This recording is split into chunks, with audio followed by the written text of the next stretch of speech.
Again, good evening. I'm Pamela Klinger-Horn from the Literature Lovers program, and it's my pleasure tonight to welcome you to the program with our three special guest stars this evening. Thank you for joining us from the comfort of your own home. And back in the good old days of live events, I would have been worrying about weather, about flight arrivals, and about making sure that the audience and the authors could all get to the event in the evening. Now, through the magic of Zoom, we are all together with no concerns about travel or how cold or how snowy it is. It's my honor tonight to have three of my favorite authors and three of my favorite people all on the screen together. Thomas Maltman, Lynn Anger, and Nicholas Butler are on the program to discuss their new novels. Tom has a new hardcover, The Land. Lynn has a new hardcover, American Gospel. And Nick Butler's very popular book, Little Faith, is now available in paperback. We are going to let each of the authors speak a little bit about their work and then have a conversation with each other. After that, we will be taking questions from the audience. But please, during the program, feel free to type your questions into the chat box. If you go to the bottom of your screen, you'll see an icon with a little bubble that says chat. Click that and you'll get the column on the side of your screen where all the chat is. I have also posted links to the 5 host stores. We're thrilled to be working with 5 stores tonight who are selling these books. We have Page Turner Books in Indianola, the Book Vine in Cherokee, the Book Vault in Oskaloosa, Book People in Sioux City, and Beaverdale Books in Des Moines. So please support your local booksellers, order your books from these wonderful stores, and they are happy to take your calls or go on the websites, which again are in the link there. And you will be having great service from all of these wonderful independent bookstores. We have tonight, we're going to get started with our first guest, who is Nick Butler. Nick is joining us this evening from Wisconsin. Nick shot to fame in a burst of glory with his first novel, Shotgun Love Songs. It sold like crazy, and it has now been optioned for film development and is translated into 10 languages last time I checked. It could be more by now. We'll let Nick update us. Not bad for a first novel at all. In 2017, he published The Hearts of Men. It was a fabulous book club selection, and it's also a great gift for male readers. Tonight, Nick is going to be talking about his third novel, Little Faith, which received starred reviews from Publishers Weekly and Library Journal. In this novel, a Wisconsin family grapples with the power and limitations of faith when their daughter falls under the influence of a radical church. It's a great discussion book for clubs and a riveting read. And as I said before, it's now available in paperback from any of our hosting stores this evening. Please help me welcome Nick Butler to our virtual stage.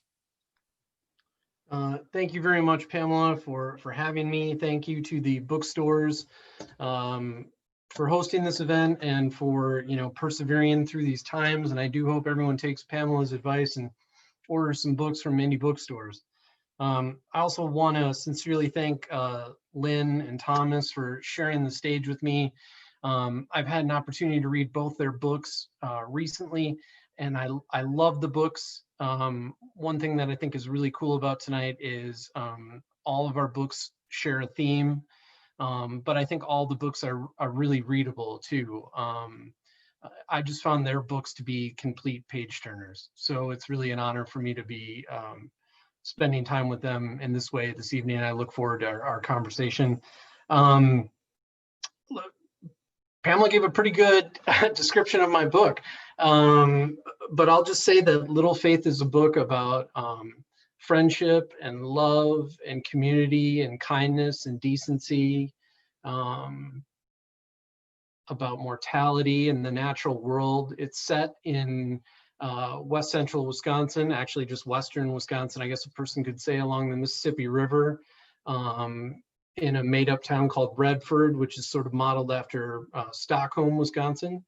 And I'm really proud of it. Every book that I write is personal, but this one is very personal to me for some reasons that I'll get to shortly when we talk about the inspiration behind our books. But yeah, it came out a little while ago, and I'm pleased to say that I think given our current situation dealing with COVID, and people who reject science, I think it feels just as fresh as when I was thinking about it when it came out. So with that, I think I'll turn it over to Pamela and Lynn and mute my microphone.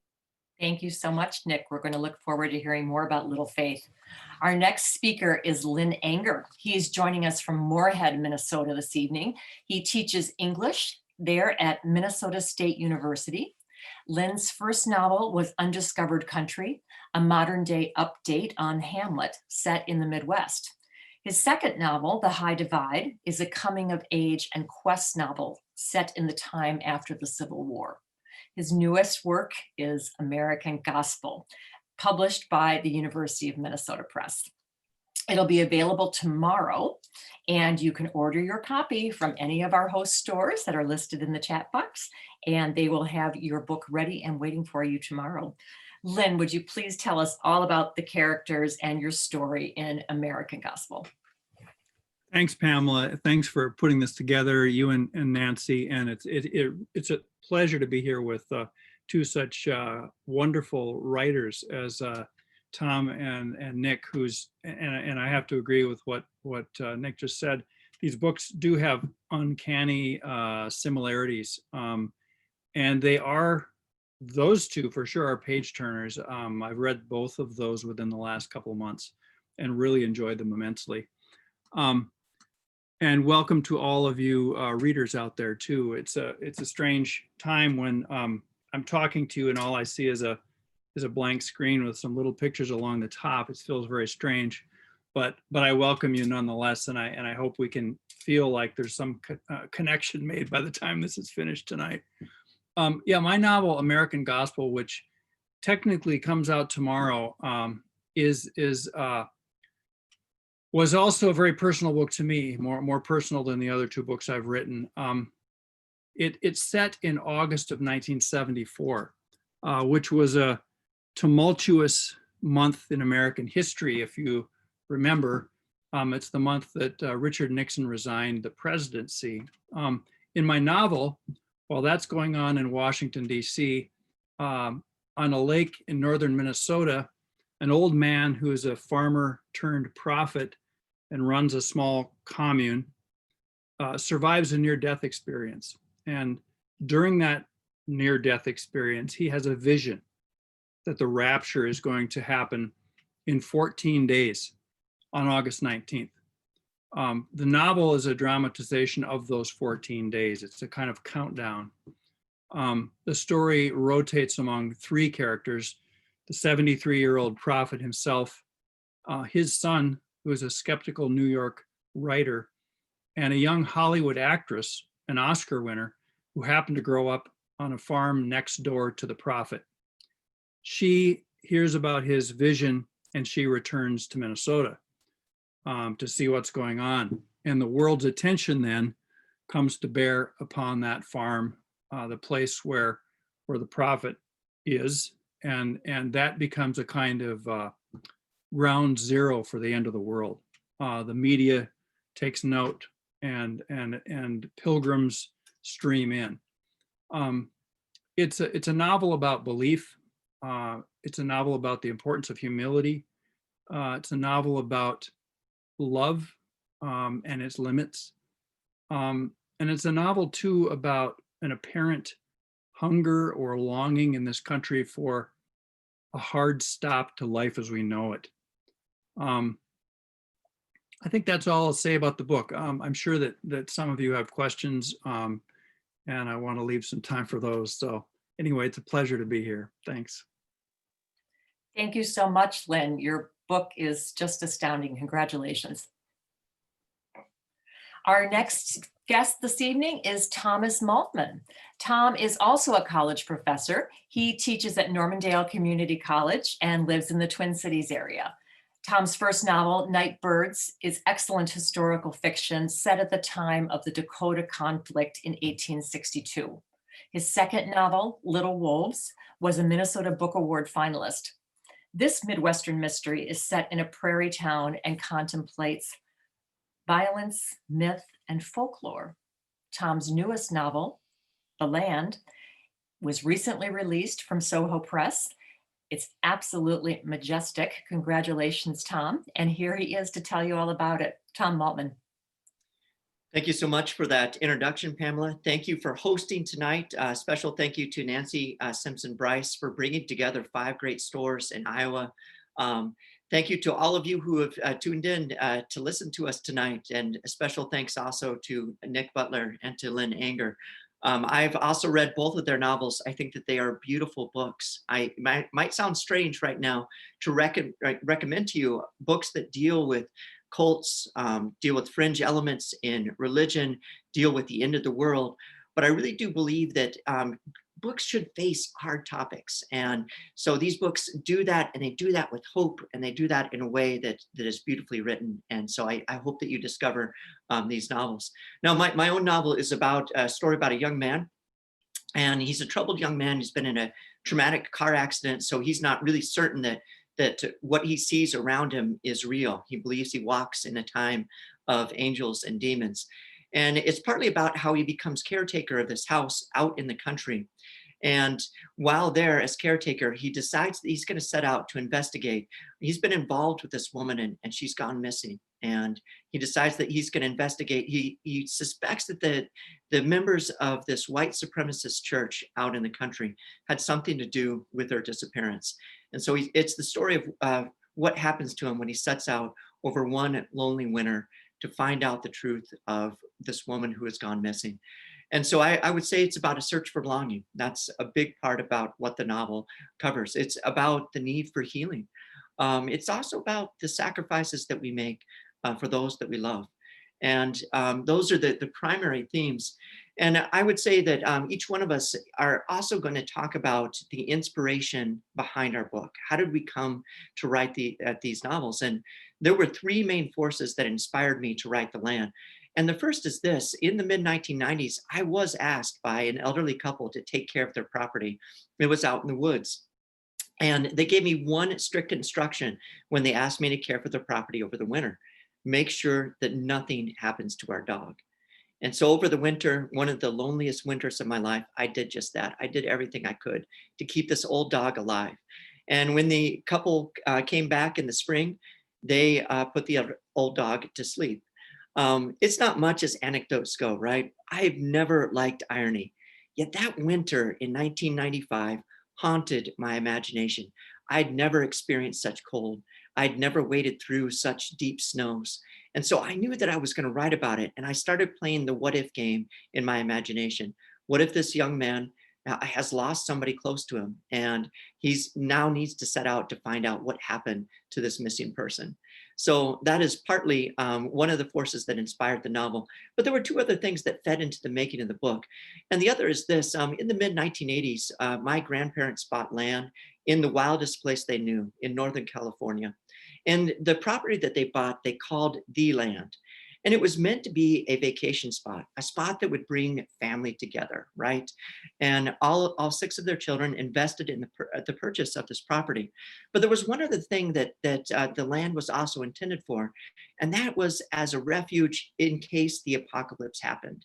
And so legend has it that they were inspired by the reading of Hal Lindsey's The Late Great Planet Earth, possibly by Pat Robertson in the 700 show.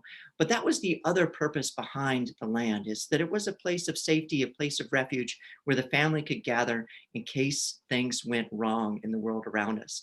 And even in 1999, when my novel is set, I did have relatives who turned again to this property as a place of safety. You know, I grew up hearing stories from great uncles about the Great Tribulation. My grandmother read to me from the book of Revelation. And I can remember one of my uncles even talking about how he knew men who had dynamite that could blow the bridges going into Scotts Valley where this property was set. And so I knew I wanted to write about this whole idea of the end of the world, end times beliefs, and explore that in a novel fashion. That was one of the things that really inspired me. I do want to carefully point out here that my family was never involved in any kind of white supremacist or Christian identity church like the one featured in the novel. That third theme came about because of one particular thing. So in the mid 1990s, again here, I'm living in Spokane in the inland Northwest, and the Ruby Ridge happens right across the border in Idaho. And when Ruby Ridge happens, 3 people are killed. It's an 11-day siege. And this act of violence left enduring scars on the region. And so I really wanted to go back and explore that, because that time, that fear, that paranoia, I remember that very well. And so when I first started writing the novel, it was meant to be set in the inland Northwest. But then as I started doing research, all signs kept pointing me back toward the Midwest. Randy and Vicki Weaver, these white supremacists, they were born and raised in small town Iowa. They were radicalized in Iowa. They were married in Fort Dodge, Iowa. The Midwest Aryan bank robbers were robbing banks across Ohio in the 1990s. You had the Posse Comitatus in North Dakota. You had Timothy McVeigh living in Michigan, committing one of the worst acts of domestic terrorism ever in Oklahoma City. And so all signs kept pointing me back toward the Midwest. And then even doing research into local areas offered no reprieve. I discovered that there was one of these white supremacist churches right over in Fridley, not more than 10 miles from my house. I discovered that Charles Weissman, a prolific publisher of racist propaganda, he operated his press out of his basement in Apple Valley, Minnesota. So all signs kept pointing me back right here to home. And I knew then that I had to set the novel here in Minnesota, in the wildest place I knew, in the Arrowhead region. I knew that it had to explore how racism and white supremacy are not something that's happening elsewhere, but sometimes right here at home, and sometimes even in the private spaces of our own heart. And so that was one of the themes that I knew that I had to explore with the writing of this novel. Those are the 3 forces that fed into the making of this story, set in 1999, right when a time when people feared Y2K would happen. So I'm going to now turn it over to Lynn, who's also going to talk about some of the inspiration behind his own novel, American Gospel. So without further ado, back to you, Lynn. Thanks, Tom. It's so interesting to listen to you talk about your family and the land that they saw as both a kind of vacation place and also a potential sanctuary or refuge if worst came to worst, and the apocalypse happened. I had very similar forces in my life as I was growing up in the 1970s. You mentioned the late great Planet Earth, which was, according to the New York Times, the best-selling nonfiction title of that whole decade. And I was very aware of it. I read it. I knew a lot of people who took it as truth. So yeah, I think the whole 1970s, and my book is set in 1974, was full of ominous predictions of the end. Some were political, many were religious, some were environmental. They were a soundtrack for my life. As the years, spun by and the world didn't end, and I matured, I grew to resent the kind of fear mongering that leads to this constant message, the end is near. I think it's meant to control people. And it certainly creates, for a young person, a lot of fear.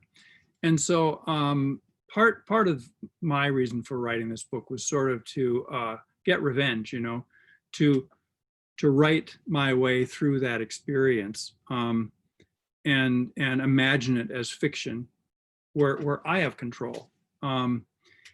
It's also, the 70s were also a time of great, where our illusions, that our leaders were honest with us, truthful with us, had integrity, those illusions fell away. Richard Nixon resigned in 1974, and we learned a lot about our leadership in that year and in the years that followed. So I think part of my impulse for writing this book was to write about deception and the way we're often asked to believe things that are simply not true. I think it's a timely question right now, where we're living in a period of political upheaval again, and we're having to slice away at layers of deception to try to figure out what's real and what isn't. There was a reader that sent me some questions. I think she might be here tonight, and she asked about the title of my book, American Gospel. And she pointed out in her email that gospel means good news. In Anglo-Saxon, it means good, God, spell, news, or story. I like to think of it as meaning good story. And my novel, I hope, is a good story. I definitely think it's very American, because right now we're living in this moment where there's such a large wedge of people who are hypnotized by a cult of personality. And for people to believe in something like the rapture about to happen, for people to buy in wholesale to dogmatism, to fundamentalism,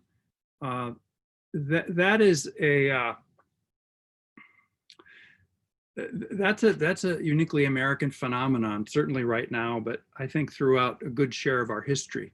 We can go back to the 1830s and the Millerites, and throughout history there have been these charismatic personalities that feed lies to the American public, and the American public has this appetite, I think, for buying into them. So my novel is about that. In the same way, I think that Tom's and Nick's novels are. Interesting too, when Tom was talking about Y2K, one of the last things I did when my parents went into a nursing home was to clear out their basement when the house was going to sell.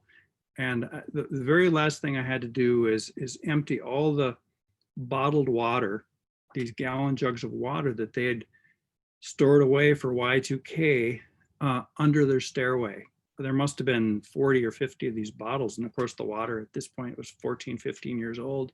But it was a poignant moment for me emptying these bottles into the backyard. But maybe in doing so, I kind of broke that spell. It was a sad moment. So yeah, there are a lot of forces that went into writing this book. It's very personal, and I'll save some more of it for later, I think. Nick, do you want to talk about how you came to write Little Faith?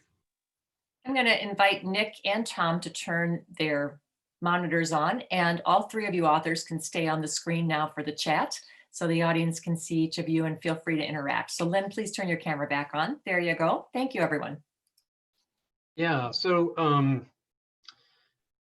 well, I think some of it begins with moving back to my hometown of Eau Claire back in 2013. And as part of that move back to Eau Claire, where my wife and I are both from, we decided to rejoin our childhood church, which is a great church, Trinity Lutheran Church, pretty progressive Lutheran church. But I would often be sitting in the pews and really struggling with everything, pretty much.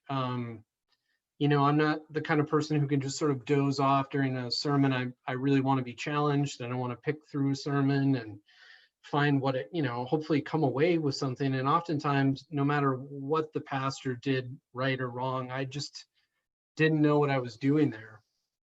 And so I started thinking about writing a book that was kind of about a guy who's struggling with his faith. At about that same time, I remembered a true crime case that happened in Wisconsin back in 2008 in Weston, Wisconsin, which is near Wausau. There was an 11-year-old girl named Karen Newman who died of complications of diabetes, basically because her parents were praying for her rather than taking her to a hospital, and she just died of dehydration. It was a horrific case, as all of these sort of faith healing cases are, just heartbreaking because they're so preventable.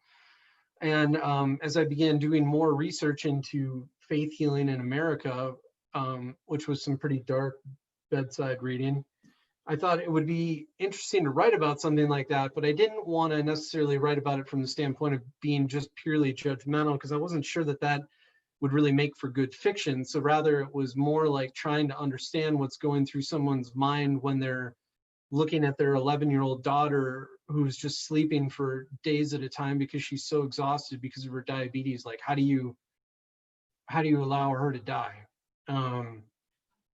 That seemed like a pretty dark thing to write about, and I didn't want to write a purely dark novel.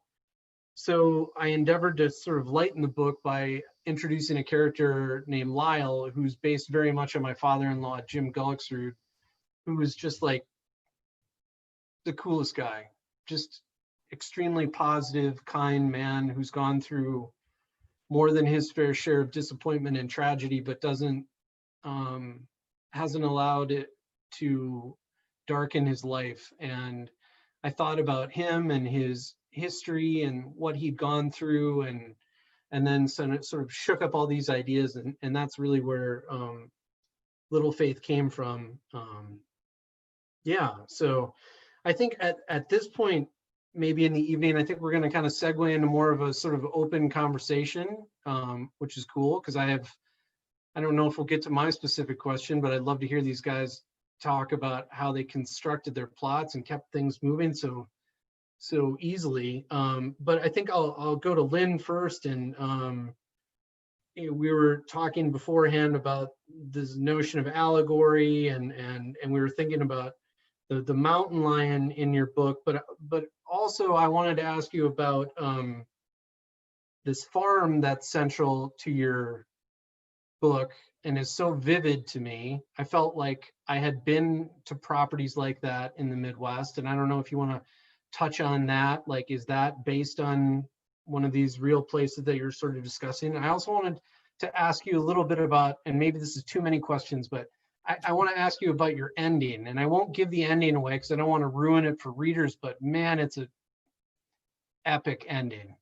And how much fun it must have been for you to write that. So I don't know, I threw a lot of stuff at you, but sorry. Yeah, no, great questions, Nick. Thank you. As far as the farm, it's kind of it's the kind of farm I haven't lived on, but I've known people who lived on farms. Farms by lakes, towns by lakes are a childhood dream.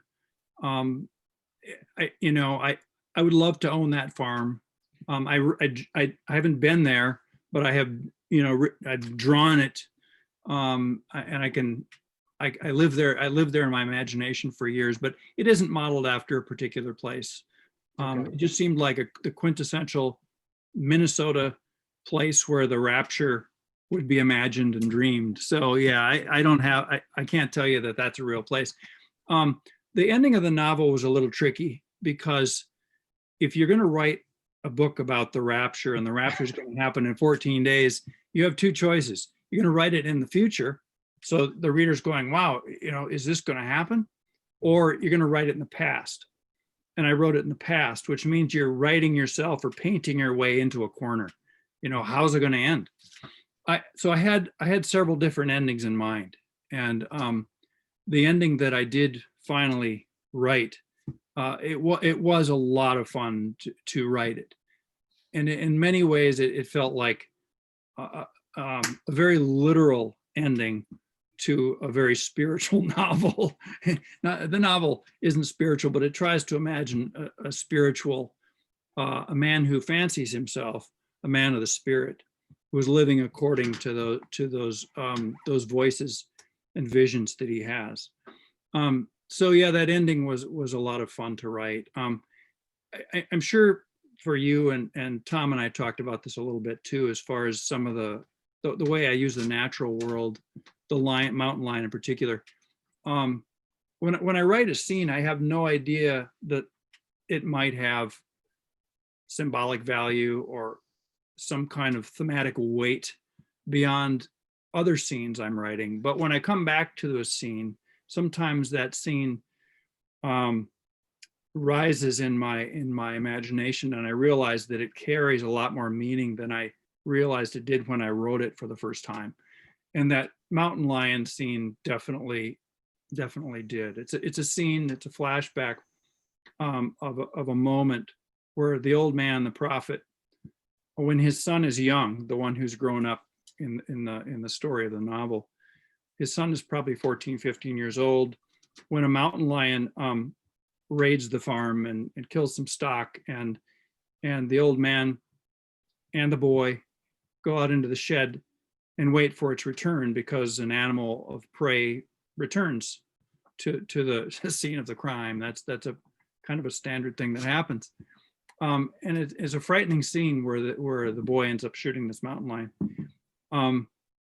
And then he visits that in his memory, as does the old man visit that in his memory throughout this novel. To the old man, it's a simple equation. It is a symbol. The mountain lion is a symbol for sin or the devil or temptation. He wants the son to realize how real that is, and realize that he has to, as an individual, as a spiritual entity, deal with that evil. So to the old man, it's a simple, almost like a sermon. To the son, it's a way for the old man to try to control him through fear. And as he grows up, then that lion takes on other qualities. But the lion comes to represent in many ways the relationship they have. And it's a relationship that isn't a very healthy one. Like often relationships between fathers and sons are flawed, like they all are, I suppose. If you're a father or a son, you know that. But it's very much what this book is about. It's about that passage of the son coming to recognize what his father is and what his father isn't, and coming to some kind of terms with that. And of course, the father has recognitions of his own. But yeah, those are great questions. Thanks, Nick. Tom, do you want to talk about the birds, the ravens in your novel, which I loved so much? Yeah, absolutely. And ultimately, I think one of the themes that I wanted to explore is this idea that there are things that defy explanation, things that happen that we don't understand, and the human mind is constantly trying to make sense out of this complex world. And so I knew I wanted to write about things that defy explanation. And in fact, before launch night, I've told this story to Lynn before, I was getting ready for my comments for my very first reading. And as I'm writing these comments, a bird flies right smack into the window, and it crashes to the ground. And I remember standing over it, kind of willing to, come on, get up, fly away. You can shake this off. And it didn't, it died. And I was just thinking, oh, is this some kind of omen here? Here I'm trying to get ready for this talk, and this bird dies right in front of me. And there are birds that die in my novel, not to spoil anything. But part of it is just this. I knew I wanted to explore things that defy explanation. And I had read about 10 years ago, these wildlife researchers that are up in Alaska. And again, they're in a place of isolation on this island. And they saw these clouds of storms of ravens arriving and filling up the pines. There were ravens everywhere. And to their horror and astonishment, these ravens start attacking each other. And there's this massive battle in the sky. And afterwards, after the last survivors fly off, wolves come out of the woods and feed on the ravens. And that image was just so indelible in my mind. And so much of it, what I also wanted to take a look at it with this novel was this idea that sometimes we can get this feeling that there is a darkness hovering over the world. And this darkness can feel oppressive. And in the midst of this, in the midst of the times like we're living in right now, how do we make light? How do we make light? That's ultimately one of the big questions that my character is trying to explore as he's witnessing or seeing some things that are quite intense and quite violent. And so I knew right away, a lot of people might read that scene, and my character, his hold on reality is a little bit shaky, might read it and wonder, like, that could never happen. It does happen, and it's a real phenomenon. Ravens in some ways behave very human-like, and unfortunately not always the best human characteristics. But speaking of land and animals and property, one of the enduring images from Nicholas Butler's Little Faith that stuck with me was that apple orchard. I mean, the lion, of course, in the Bible, the lion is described, the devil is described as roaring lion, but also apples. Apples have this great allegorical, and that orchard there with those trees and that one tree in particular. How is that part of your story, or what inspired you to include that apple orchard, Nicholas? Yeah. Well, so my father-in-law, Jim, the guy who Lyle's based on, I think he's like 67 now. He's had a really interesting life. He grew up on a dairy farm, grew up dirt poor, left to go to college, but as his dad had an aneurysm 2 years into Jim's college, and as the oldest boy, he had to come back to the farm, saves the farm, works out there for a while, but he grew up with childhood diabetes, and so about 10 years into running the farm, doctors told him, you can't keep doing this or you're going to cut into your lifespan. So he takes a job with his in-laws selling appliances at their like mom and pop appliance store. And I've known my father-in-law since I was about 12, and it's interesting now as a grown man thinking about him and his life and his challenges. But like when I was 12, I just thought, of course, it was his dream to sell appliances. Like that's what he wanted to do. Well, no, it's not what he wanted to do. He wanted to be a farmer, or he wanted to be an engineer, but he had to give those things up to provide for his family. So anyway, he works at this appliance store until kind of the late 90s, when big box stores start crushing the mom and pop stores. And then he becomes unemployed, and he kind of bounces around for a little while until he finds a job just sort of out of the blue at an apple orchard south of Eau Claire, about half a mile from where I'm sitting. And it becomes this like amazing third act of his life where he's out in this orchard every day with this kind of eccentric old retired professor, and they're just pruning trees and harvesting apples and talking about whatever the hell they talk about. I can't even imagine. But to me, like, this book was always going to be kind of written like the path of an arrow or the seasons, just a straight line. And I knew that maybe that was going to be kind of boring to some, I don't know, critics or whatever, but I just thought I want to tell a really classical story about the seasons and about life and death, and what better place to cite something like that than an orchard, where you get these dramatic seasonal changes. And Lynn, I think you said something about the mountain lion not necessarily being like a conscious choice, and I feel like the orchard was like, it was conscious on my part, but the power of these images isn't always like known to you as the writer until you finish. And then people ask you very smart intellectual questions about your book, and then you realize, oh yeah, you have a choice. Like, do you lie to them and say, yeah, that was planned all along, or do you just roll with it? I want to ask you guys both a question, if I could. Yeah. And it's I mean, I just thought of it as a listening to you talk, but both of you have, and I'm not going to remember your characters' names. I'm terrible about remembering names, but both of you have what I would call sort of an antagonist character, a guy that, at least in a lot of ways, is sort of the bad guy in the novel. In Tom, in your novel, it's the the husband of what's her name, the one who your main character's was in love with, and he's a white supremacist. He's really a bastard in most ways, and for you, Nick, it would be the young pastor who I won't give away what he does, but he's he certainly makes some serious mistakes and has some major problems with his personality. He's very arrogant. But the weird thing about both of those guys,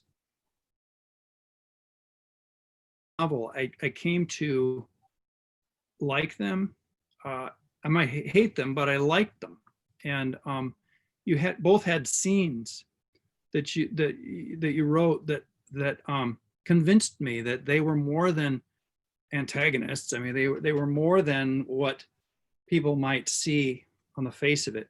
And I begrudgingly came to love them as characters and even as people. I thought, I might even kind of like these guys if I knew them.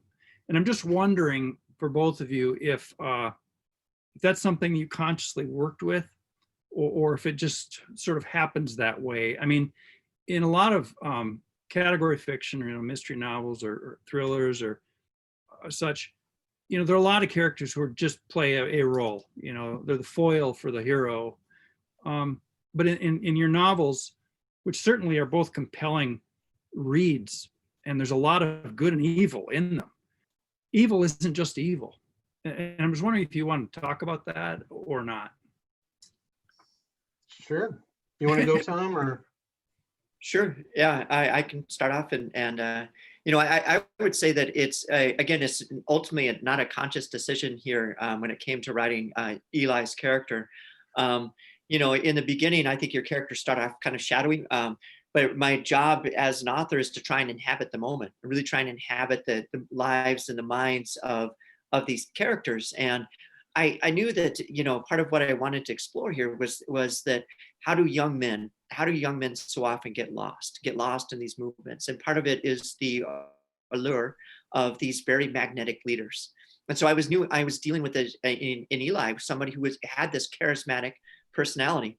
And I guess I would say, Lynn, it was a surprise to me that there was this other side of him that wasn't entirely evil, that was, that was decent. When he discovers that Eli plays chess and all of these other things, those were a surprise to me as a writer too. It just happened. It came about in writing the moment. And the more I got into that and really, tried to explore this character, the more I came to understand him. And I do think that all of us are a mix of good and evil. And we should be aware of that, when we're creating any character and try and honor that person in the moment that we're writing them. Hopefully that makes sense. I don't know, maybe Nick, maybe you can explain your pastor in a different way. Or Well, I mean, I think one of the things that I really love about my job, and I think about my books as my job, because I guess I'm not really employable in any sense anymore doing anything else, but I get to think about what's gnawing at me in my real life, and I get to try to work through that in my books. And I think one thing that I'm sure you guys and viewers in Iowa can relate to is like I wish that it was easier to communicate with people, including my neighbors, who don't see the world the way that I do, and how easy it is to get angry at somebody who looks at the world differently than I do, but that I don't actually care for the emotion of anger. I don't want to feel that. And so I think sometimes with me, as I was doing research into sort of charismatic preachers, I was coming across these really young guys in their like late 20s who were in charge of congregations and who had this immense confidence that they knew everything about the Bible, and they knew it front and back and could explain it and can control these congregations. And I just felt like that was so far away from what I feel about the world. Like, I don't feel like I have any, I'm an author, but I don't feel like I have any authority. But what is it about somebody who does feel that way? What is it about somebody who wants to control a group of people? And interestingly, when I talked to my pastors about this character, they said that there was always a moment in their career where they understood that they could abuse the power they had within our church, that they could lead people in our church the wrong way, or tell them to make decisions that, might not be ethical, and they have to like step away from that power. So that's kind of what that's where I was coming from, I guess.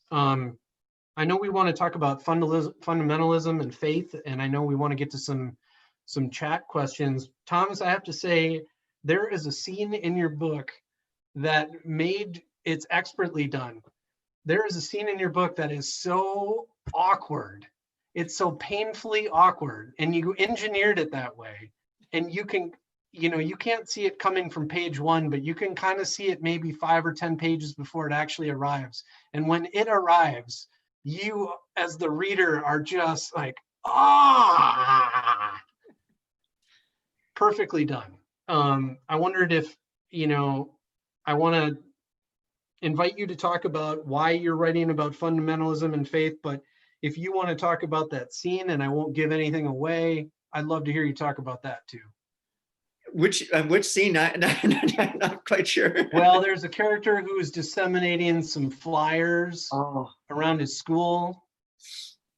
it's a heartbreaking moment where It's heartbreaking and almost difficult to read, because you can see it clear as day when you're the reader.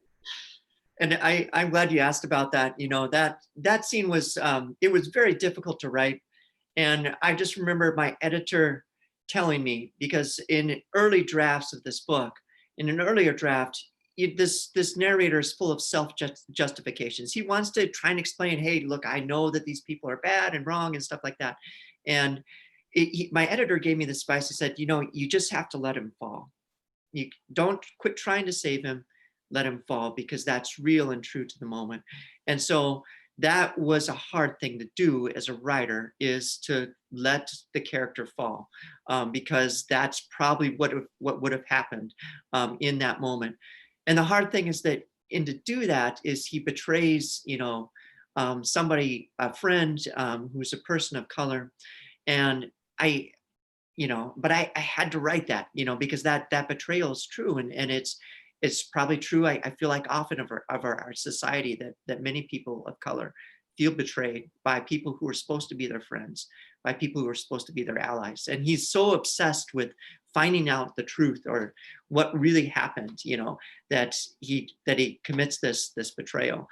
And so, that was a hard scene to write. And I would say that hopefully he goes beyond that. Hopefully one day he's able to atone for some of the wrong things that he does.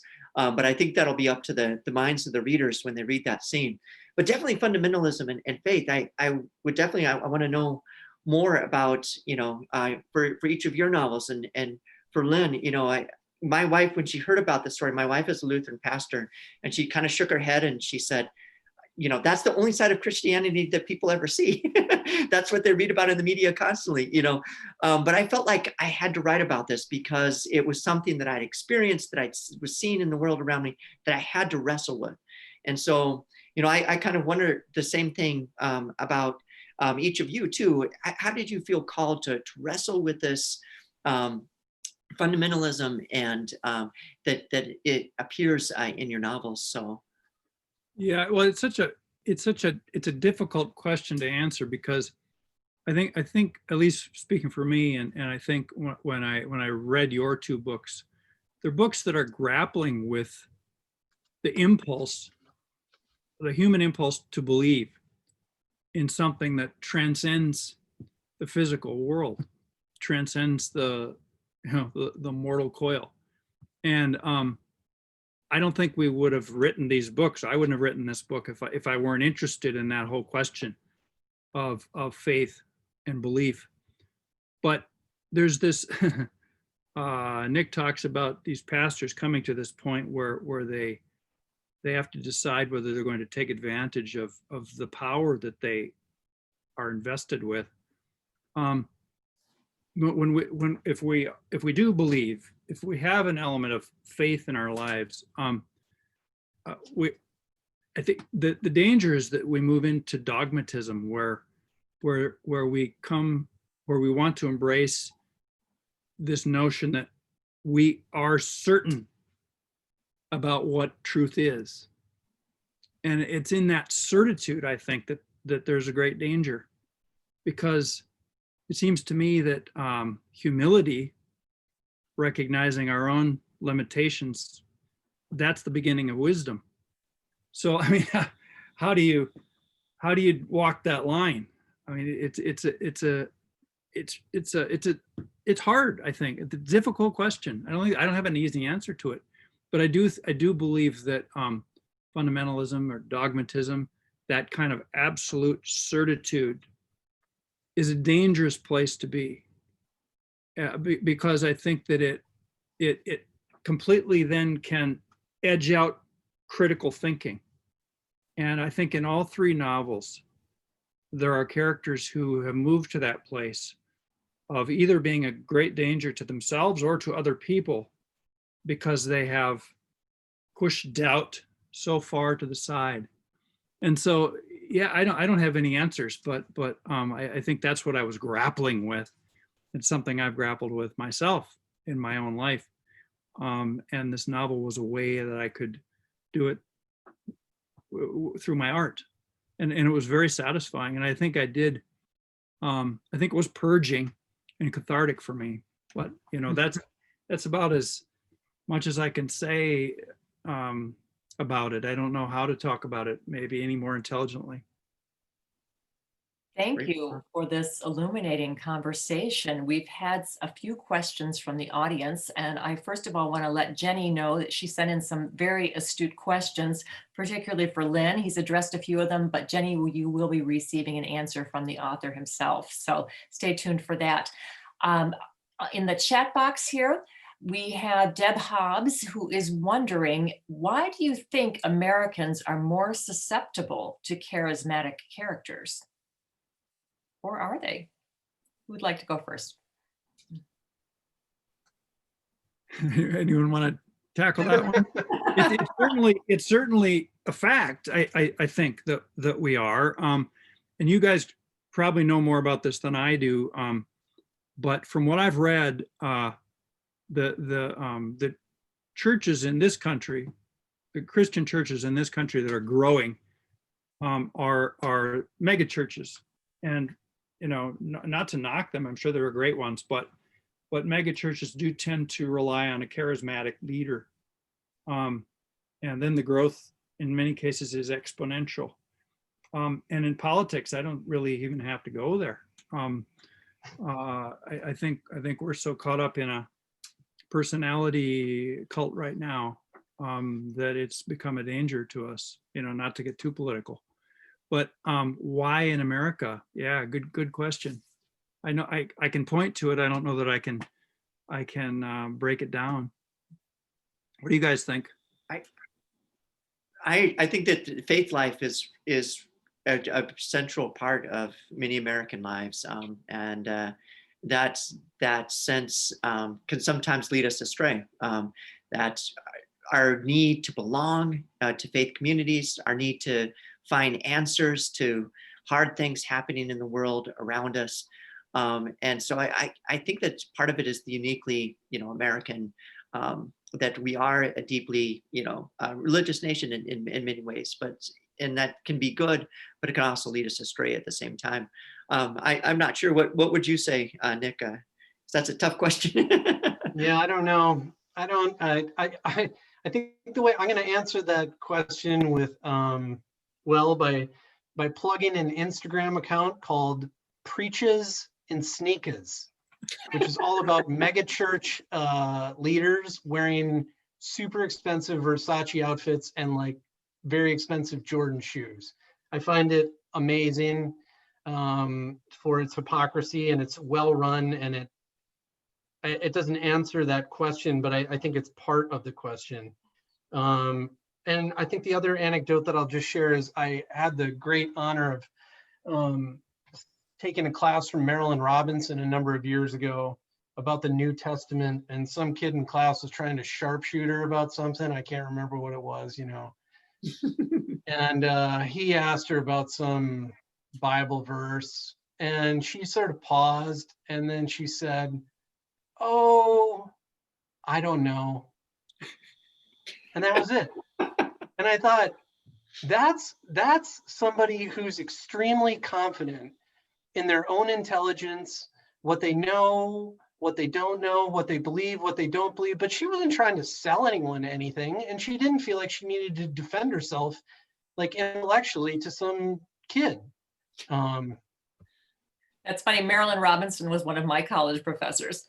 And you do not want to sharpshoot her. She is so intelligent and awe-inspiringly brilliant. Deb had a second part to her question. She says, what do you think it is about the upper Midwest that lends itself to sprouting white supremacy? Sounds like your question, Tom. A big part of it's a lack of diversity. I think, you know, especially our first parish where my wife was called out in the country in Morgan, Minnesota.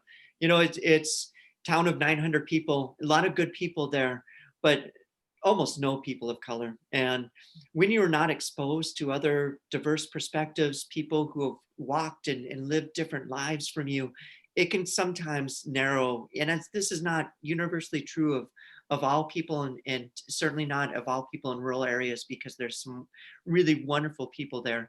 But you know, if you grow up in that environment where you don't have any other perspectives out there, it makes it easier for you to fall for some of these white supremacists. There's these traveling groups that go that carry this anti-Muslim literature into small towns and things like that, and they're very popular speakers.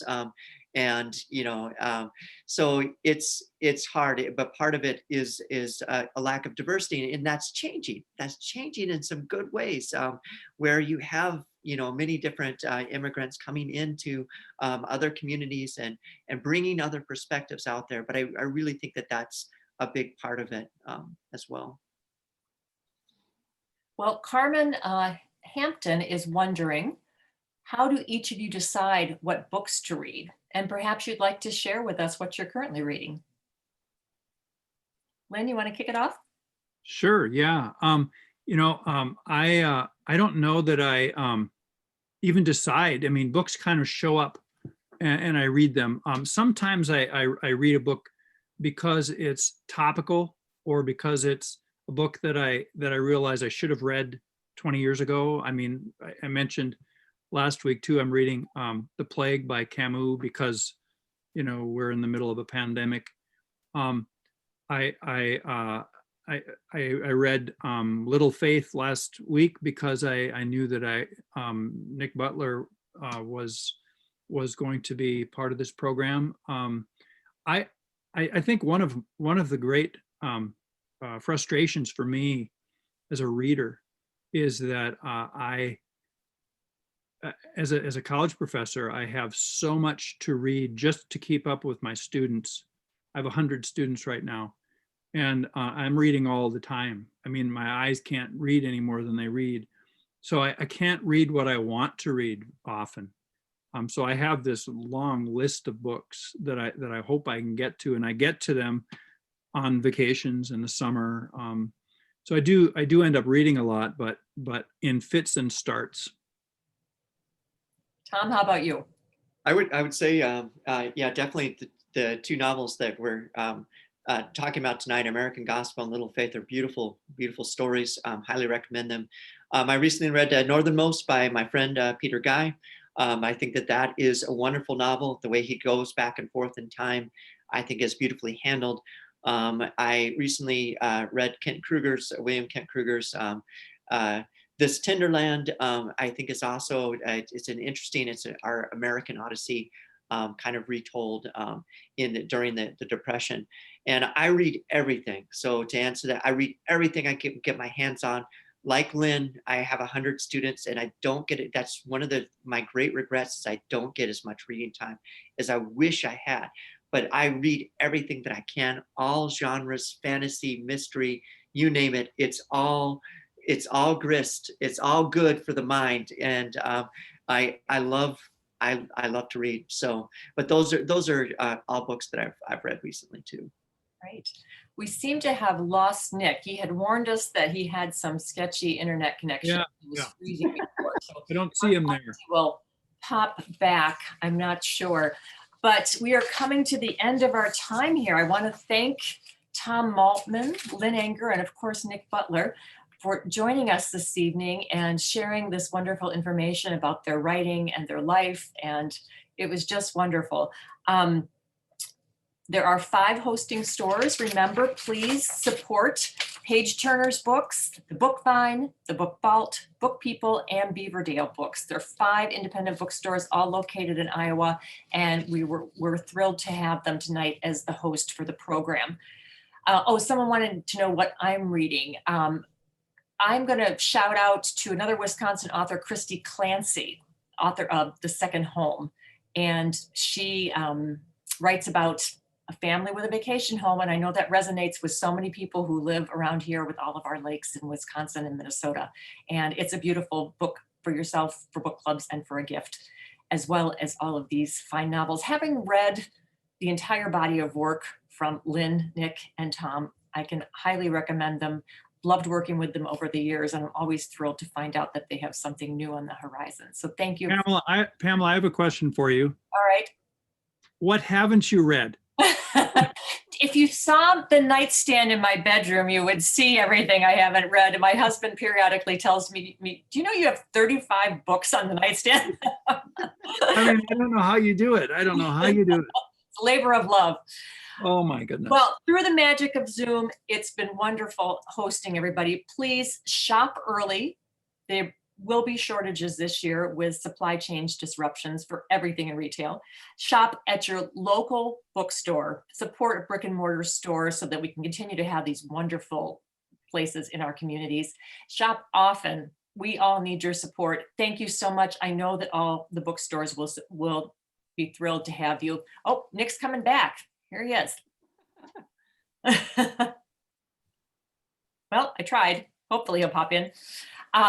But thank you. One of the joys of Zoom is that you all can see us wherever you're located. Welcome back, Nick. Yay. Yay. I was just saying a bunch of profound things to myself. It was awesome. I'm sure it was wonderful. Sorry we missed it. But one of the joys of Zoom is you can see us wherever you're located in the country, but we can't see you. So now I'm going to invite the audience to please all turn on your cameras and your microphones. And there are currently 33 people on this Zoom call. And let's give them a live round of applause. Oh. Everyone, turn on your cameras. Let us see you.